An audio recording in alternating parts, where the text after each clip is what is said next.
Hey guys, what's going on? Welcome to another episode of Introducing Me. Today's episode is going to probably ruffle some feathers, but I honestly do not care. So, as most of you know, I work for the government. I'm under contract with the government, but I work on a military base. Um, and I have mad respect for the military. My dad was in the Air Force. My grandfather was in the Army. My half brother was in the Air Force. A lot of my family was in the military. My brother and I, we went and did ROTC when we were in junior high and high school. So, mad respect for almost all branches of the military. There is one branch that I have absolutely zero respect for. That is the Marines.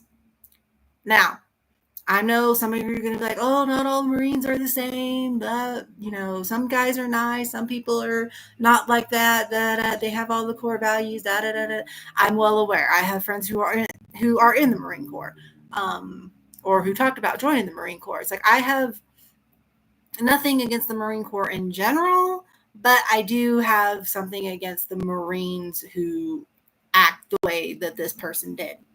So let me tell you the story. We have casuals. They're basically either in processing or out processing. They're either waiting to get their orders to go behind the fence or wherever their job takes them, or they're waiting to get out. They're waiting to basically leave the military. So there are, volunteers. They help us at the pickup window. They help us with putting away our supply orders. They help us with stuff that we can't really get to because we have other stuff going on. So there's this one casual. She's a big girl. Some people in the military are big. Some people live in a chair. We have pretty substantial people who are not overweight, but like they're big, like kind of like me. I'm a big girl, but I'm losing weight or trying to. But anyways, so she is doing a job that we asked her to do. She's out in her lobby, and this Marine comes in, and we know he's a Marine based off of his uniform because he's in uniform. So strike number one, you're in uniform, dude. So anyways, he comes in and checks in our lobby to pick up medication. And next thing we know, one of our other casuals who's actually helping out a patient at the window notices that this Marine is taking a picture of our casual that is in the lobby and sending it to his group chat or whatever he's doing. So he goes and gets our frontline supervisor who's in charge at the moment. He grabs her because she's at the next window, and he's telling her, hey, somebody's taking a picture of our casual in the lobby. And so she notices that he's fixing to do it again as our casual is coming back into our pharmacy room. So she calls him out. She's like, hey, are you taking a picture of somebody? You can literally see him because we have cameras in our lobby, and he was even looking to see where our cameras were. We're the military. We're not stupid. And so you can literally see him deleting the photo and then showing her. He's like, no, I'm, talking to my wife or whatever. And she's like, yeah, we have you on camera. Like, we saw you take a picture of her. So like you got two options, either delete it now or we're reporting you to your commander. Of course he's trying to deny it. And it's like I said, we're military. We're not stupid. You can literally see him in 4K, by the way, because, we're classy. Literally see him doing what we said he was doing, taking a picture of her, sending it to his friends, taking another picture of her. And when we called him out on it, you can see him deleting it and showing her his phone or whatever. So, yeah, that's a no-no. We protect our own. Doesn't matter if they're a casual. It doesn't matter if they're part of the pharmacy team, civilian, contractor. Like, I'm a contractor, but we protect our own. So, of course, we, shoot this up to our leadership, and we told them what happened. We told our first sergeant what happened, and then we told her to tell her commander, her leadership, what happened. So that way all ducks are in a row. And when he's called out on it, if he tries to deny it, it's like there's witnesses, there's cameras, there's all sorts of evidence against you, my dude. So he's going to have one of two options. He's either going to have to admit fault and apologize, and no longer get his medicine on base at our pharmacy, and he's going to have to get it off base. Or two, he's got to get his ass kicked out of the military, because that's just, it is discrimination against somebody based on their weight. I'm sorry, we do have big people in the military. There's nothing against that. If they are physically able to do whatever their job was, and they're able to do their PT testing or whatever they had to do, who cares how big they are?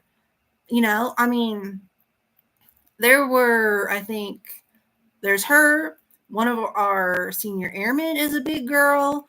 One of our other casuals that we had before, she was a big girl. I mean, we're big people. It doesn't matter. As long as we can do our job, who cares how big we are? I mean, we had to, pass a bunch of tests to get to where we are. So if she passed those tests, then who cares? And then, so I'll stop with that story, because, it just riles me up. People fat shaming like that. I mean, we're in 2025. Come on. Like, we're going from racism to fat shaming. Like, what is the deal? And then we have to deal with lazy coworkers, people who are in the military for a paycheck, not to do a job. They're just there to collect a paycheck. So we have another military person who, she's been here for about 6 months now, I believe. And she is just lazy as hell. She will refuse to do anything that doesn't require her sitting on her ass. She's supposed to, like, our NCO, our supervisor, when she's there, she makes our schedules every day. We're open from 7:30 until 4:30. We have our lunches from 11 to 12 and 12 to 1. So she does the schedule 7:30 to 11, 11 to 12, 12 to 1 are the lunches, and then 1 to 3 and 3 to 4:30. When you are scheduled to do something, you are scheduled to do it from that time to the next time. Or she may have you doing it all day long, depending on what's going on, like with appointments, people being out, other tasks she might have you do, whatever. This girl will absolutely refuse. If she's on the fill station where she actually has to work, she will absolutely refuse. She will see if whoever is at the pickup window, whoever's doing phones, whoever's typing, she will literally go to them and be like, I will switch you. So I will do your job if you go and do what I'm supposed to be doing. And apparently people are afraid to tell her no. She is being coddled so bad that everyone's afraid to tell her no. Like, I don't get it. I mean, we have our lowest ranking airman scared to death of everything. He is, like, he's a great guy. We all back him and everything. But for instance, today, our new commander actually came in to meet with everybody. And he was supposed to be briefing him on, the ins and outs of the pharmacy, the day-to-day things that we do and all that. He was nervous as hell. And mind you, he was nervous, and that made him vulnerable. So, of course, she took it upon herself when she came back from lunch to be like, hey, you go fill, I'll come over here and, do your job, which is supposed to be typing. And he just said, okay, not, no, I'm going to type, you go fill like you're supposed to. It's like, you're on the schedule to do what you're supposed to do for a reason, not for you to go switch places with somebody because you don't feel like it. This girl has the worst record ever when it comes to either filling or typing. But like, yeah, I'm just so over it with her. And, I love our airman. He is a nice guy. He's a great guy. But it seems like when there is no leadership, it is absolute chaos. Like right now, our leadership is elsewhere. She's, doing something elsewhere. So she won't be back until probably next week sometime. And our other leadership was doing something else for something else. So, yeah, when there's no leadership, it's absolute chaos. People basically do whatever the hell they want. And, I've complained to leadership. A lot of my coworkers have complained to leadership. Like, it's an ongoing thing. And it seems like nothing is changing. Nothing is getting done. It's just a repetitive, I rank above you, so therefore I can tell you what to do and you have to listen kind of thing. And it's just, no, that's not how it works. You're on the schedule to do something, you need to do it and not be lazy. If you only are there to collect a paycheck, you shouldn't have joined in the first place. It's like that may have worked at other bases that you were at, but when you PCS to this base, you actually have to work. You actually have to do your job. If you don't like it, then leave. It's like, we were fine before you got here. We'll be fine when you leave. Like, stuff will actually get done, honestly. But, yeah, that's a day in my life right now. Spill the tea on the military right now. So my coworker actually has a meeting next week with the new commander, and she says she's going to flat out tell him, this is what's been going on in the pharmacy. It's like, I realize you just started here, but I'm giving you a fair warning. Like, this is what's going on. This is what we've been trying to do about it. This is what's not getting done. What can we do? Because we're fed up. I get it that, civilian and contractors are there to pick up what the active duty can't. Because if they have like appointments or deadlines, or they have like places they got to go to do stuff, I get that. That's what we're hired for. We're there to help them. Keyword there is help, not do their job for them. So it's like, what if some of the civilians, they have projects that they're supposed to be doing as well. They can't do it if they're trying to pick up the slack for other people. It's like, we have someone who's pregnant right now. The only thing she can do basically is type. So we put her in either the window or picking up the phones or just, sitting back there typing, because that's really all she can do. She can't really fill. So, that's understandable. I have no problem with that. But when you have more than enough people to where there should be at least 3 people filling, especially when we have holidays coming up, when we're closed, like this week, for instance, we are closed the rest of this week for the holiday. So we're closed Thursday, we're closed Friday. We don't work on the weekends. So we're not opening again until Monday. So you can imagine how much there's going to be to type, how much there's going to be to fill, and how much chaos it's going to be, because there's only going to be 3 people out of 13 people. Because we have 4 pharmacists. We're supposed to have 13 techs. Right now we only have 10. We're expecting a new tech next month. But yeah, so right now we have 10. 1 is currently in honor guard, but she's actually going to be back on Monday. So that's 11. And then we have 8 casuals.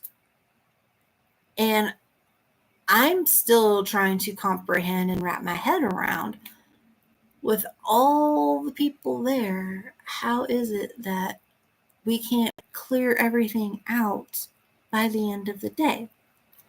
Is it because our scheduler person, when she makes the schedule, no one follows it? Everyone complains about where they are? Or we just have lazy active duty? Because let me break it down for you. We have a clinical pharmacist who's a civilian. We have 2 active duty pharmacists. One's a captain, one's a major. And then we have our contract pharmacist. With 4 of them, they should be able to verify every single prescription that we give to them. There are supposed to be 13 techs. Right now we have a tech sergeant, a master sergeant, 2 senior airmen, and 1 A1C. Our other senior airman is on honor guard, but she's going to be back on Monday. And then you have 2 civilians, 2 contractors. We should have 3 more techs. But even with us having 10, you think that would be more than enough people where you have 3 techs on the fill queue plus 1 person filling marks. That's 4 out of the 10. So where are the other 6 people? Well, 1 person is our supplier. She's ordering our shit. Excuse my language. I don't like cursing. But she's ordering all of our drugs, making sure that, we have what we need. She does that during, first thing in the morning, she's checking in the order. And the casuals are the ones helping put the supply away. Then from 11 to 12, she's helping us get the drugs filled that need to be filled. Then from 12 to 1, she's at lunch. Then from 1 to 4:30, in between that time, she is ordering for the next day of drugs that we ran out of, everything like that. So she's doing what she's supposed to be doing. Then we have, so that makes 9. Still, with 3 people, minus her, there's 5 other positions. 1 person's at the window. 1 person is answering phones. 1 person is typing. That leaves 2 floaters. Who are those floaters, you might ask? The tech sergeant and the master sergeant. So what exactly are they doing? Sitting on their butts in their office, hearing, or actually no, with their doors closed, because they do not care about what goes on out there. They hear us complain to them constantly about what goes on, and then they have the nerve to tell us, well, we don't know what's going on unless you guys talk to us. What the freaking A do you think we're doing? We're talking to you. We are telling you this is what's going on. What are you going to do about it? They make excuses for everything. Well, there's only so much we can do because this person can only do this, and we have, this person's got to do this stuff. So that's why we put. No. If they are on the schedule to be filling, if they don't have appointments, they don't have trainings to do, they don't have clinic stuff to do, they're not on the schedule for anything else except for filling. That is what they need to be doing. We fill at least close to 5,000 prescriptions a month. A month, people. Maybe more, because we deal with active duty, retirees, dependents, kids, spouses, everything for the military. So, we fill a lot. I'm not going to brag on myself because I had the worst month ever last month. I filled by myself close to half of what we fill. Now, I'm telling you, we fill close to 5,000 prescriptions a month, and I fill half of that myself. That tells you something. So I love my job. Do not get me wrong. I love my position as a pharmacy tech. The only thing I do not like are the people I work with. There's maybe, let me rephrase that. I respect the people I work with when it's warranted. There's only maybe four people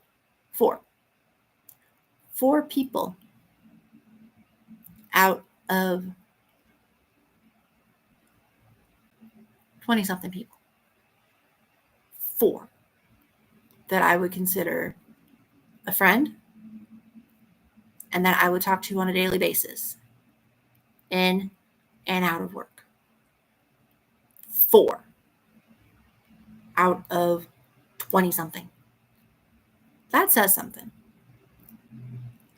When I first started at this place almost 2 years ago, I was excited because, one, I've always wanted to work on a military base, and learn how military operations work. And 2, I got to keep my job in the medical field. I'm a pharmacy tech. I can pretty much get a job anywhere. But, I was excited for this new opportunity. And when I first started, it was fine. You could see how people would work together, things would get done, and you wouldn't have to worry about the crap that we're dealing with now.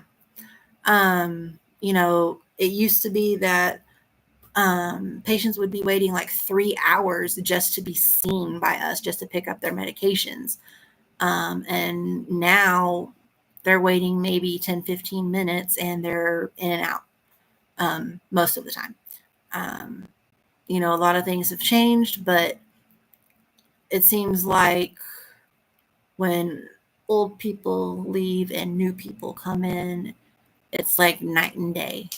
When they're first starting, it's like, this is the greatest place ever to work. We're all a family. I use that term lightly. And it's just, something changed. I don't know exactly what changed, but something changed. And right now, I'm just keeping to myself, doing the job that I'm scheduled to do. I'm practically ignoring everything else. And when it all falls apart, then they only have themselves to blame. And I may have to do some thinking and figure out if I still want to be a part of this, whatever it is. But thanks for letting me rant, and you guys enjoy your week. It's supposed to be really, really hot, so triple digit weather. So make sure you guys stay cool and stay hydrated, and I'll hopefully see you next week.